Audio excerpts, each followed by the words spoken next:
Hello friends, आपके अपने math channel में आप सभी का स्वागत है। आज हम लोग पढ़ने वाले हैं, जिसे कि मैंने अपने थंबनेल में पहले भी बताया था कि अरिथमेटिक प्रोग्रेशन का फ्री क्लास आप लोगों के लिए मुहैया कराया जाएगा। और जब मैं लेके आ चुका हूँ आपके लिए एडवांस। फ़िलहाल पहले बेसिक से शुरू करेंगे हम लोग एपी के, यानी कि अरिथमेटिक प्रोग्रेशन का पहला क्लास। और पहले ही हम लोग बात करेंगे कि what is an arithmetic progression. इस पे हम लोग चर्चा करते हैं कि पहले समझने का प्रयास करेंगे हम लोग कि ये अरिथमेटिक प्रोग्रेशन होता क्या है आखिर में। तो बच्चों, एक्चुअली में जो अरिथमेटिक प्रोग्रेशन होता है वह कुछ होता नहीं है, कुछ खास। ठीक है, तो हम लोग बात करते हैं अरिथमेटिक प्रोग्रेशन के बारे में। ठीक है, an arithmetic progression is a sequence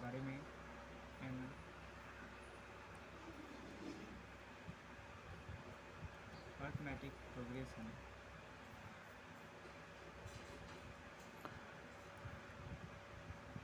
is a sequence. ये क्या होता है? एक सीक्वेंस होता है। Arithmetic progression is a sequence of numbers, यानी जो नंबर्स। अरिथमेटिक प्रोग्रेशन होता है ये क्या होता है? ये एक्चुअली में एक नंबर का सीक्वेंस होता है और इस प्रकार से होता है, ठीक है, such that the difference between two consecutive terms is constant. यानी हम लोग अगर समझने का प्रयास करें तो ये एपी एक तरह का नंबरों का सीक्वेंस होता है, जिसमें हम लोग लगातार दो टर्म के बीच का डिफरेंस निकालते हैं।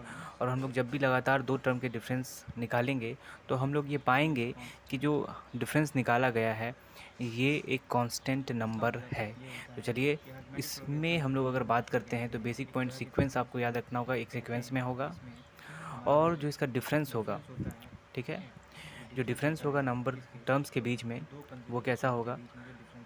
कांस्टेंट होगा। ठीक है, तो ये आपको याद रखना है। तो हम लोग लेते हैं एक एग्जांपल। इस बीच आप मेरे चैनल को सब्सक्राइब और लाइक ज़रूर करें ताकि मैं फ्री क्लासेस आप लोगों को देता रहूं, और इससे भी एडवांस लेवल का मैं प्रयास करूंगा कि और भी लेके आ सकूं। तो ये हम लोगों ने एक एग्जांपल लिया 10, 16, 22, 28, ये हम लोगों ने एपी लिया।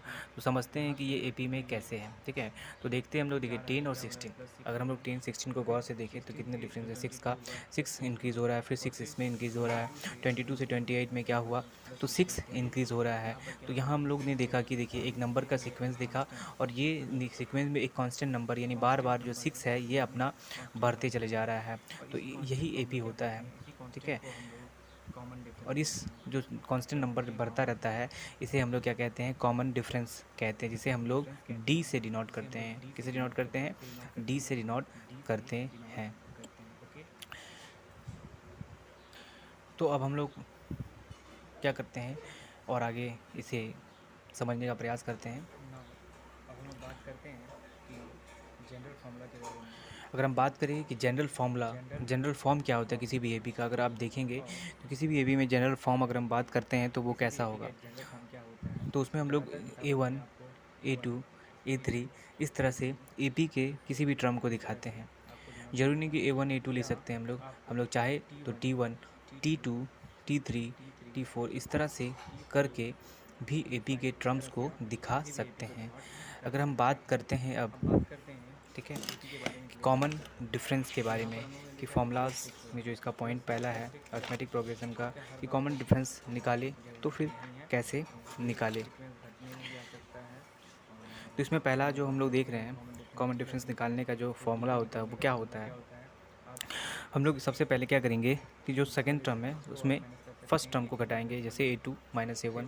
फिर उसी तरह से थर्ड टर्म को टू टर्म सेकंड टर्म से घटाएंगे, फोर्थ को 3 से घटाते हैं।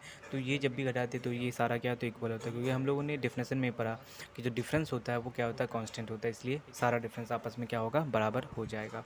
फिर हम लोग जानते हैं कि A1 को क्या बोलते हैं हम लोग।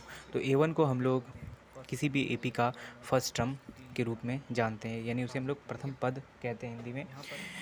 और एन जो होता है, जो कि इम्पॉर्टेंट है इस एपी में हम लोग को जानना ज़रूरी है, तो इसे हम लोग लास्ट टर्म कहते हैं।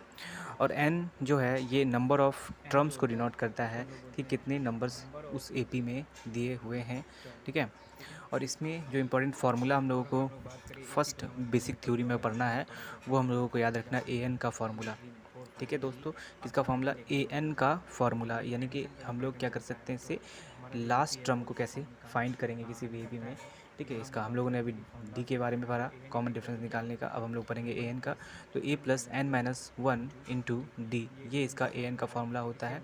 ये बहुत इंपॉर्टेंट फार्मूला है ए बी में, ठीक है। इससे हम लोग किसी भी ए बी के लास्ट टर्म को निकाल सकते हैं। लास्ट टर्म फाइंड करने के लिए अगर क्वेश्चन आता है तो आप निकाल सकते हो, या कोई भी टर्म बोलेगा कि 16 टर्म निकालिए, 15 टर्म निकालिए, 14 टर्म, तो आप निकाल सकते हो, ठीक है। तो ये मज़ेदार क्लास कैसा लगा आपको, फीडबैक ज़रूर दें। तो हम लोग क्वेश्चन लेते हैं एक, कि हम लोग निकाल, ये एक सीक्वेंस है नंबर का और ये एपी में हम लोगों ने बता दिया। देन फाइंड द 16 टर्म, कौन सा टर्म, 16 टर्म निकालना है, यानी इस एपी का हम लोग को 16 टर्म निकालना है। तो यहाँ हम लोग देख रहे हैं कि 16 टर्म बोला, यानी टर्म जो है ये क्या है, 16 क्या है, एन का वैल्यू है, ठीक है। तो सॉल्यूशन करने से पहले हम लोग देखेंगे कि क्या क्या हम लोगों को पता है, ठीक है। तो हम लोग यहाँ लिखते हैं सबसे पहले सॉल्यूशन में कि देखिए हम लोग को पता है कि ए वन क्या है हमारे पास, बताइए आप सब, A1 क्या है। पहले बताया हम लोग को पहला टर्म होता है तो 17 है।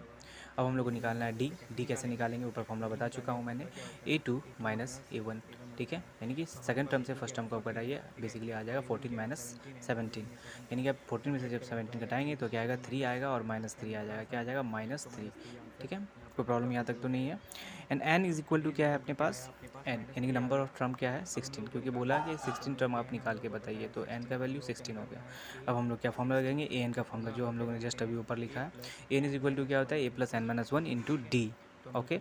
अब यहाँ वैल्यू पुट कर सकते हो आप, ए का वैल्यू कितना है आपने अभी देखा, ए का वैल्यू 17 है, तो आप क्या करेंगे, ए का वैल्यू आपने 17 लिखा, प्लस एन का वैल्यू कितना है आपके पास में, एन का वैल्यू जस्ट ऊपर में लिखा हुआ है 16, ठीक है। तो आप लिखेंगे 16 माइनस वन इंटू डी का वैल्यू -3।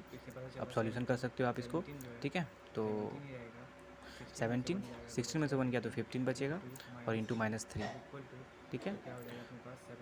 तो 17 का क्या आ जाएगा अपने पास, 17 और 15 का टेबल 3 बार पढ़ेंगे तो 45 आएगा, तो -45, ओके। अब हम लोग इसको आगे देखते हैं। तो 17 में से 45 माइनस करना है, तो आंसर आएगा कितने अपने पास, माइनस में आएगा जो भी आएगा, और आएगा 28, ओके।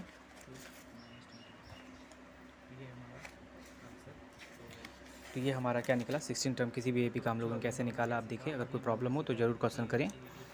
अब हम लोग 2 क्वेश्चन आपके लिए छोड़ देते हैं, आप इसे बना सकते हैं, ठीक है। लेकिन इससे देखिए पहला नंबर क्वेश्चन आपके पास है कि 7531 are in AP, then find the term 9 term, okay.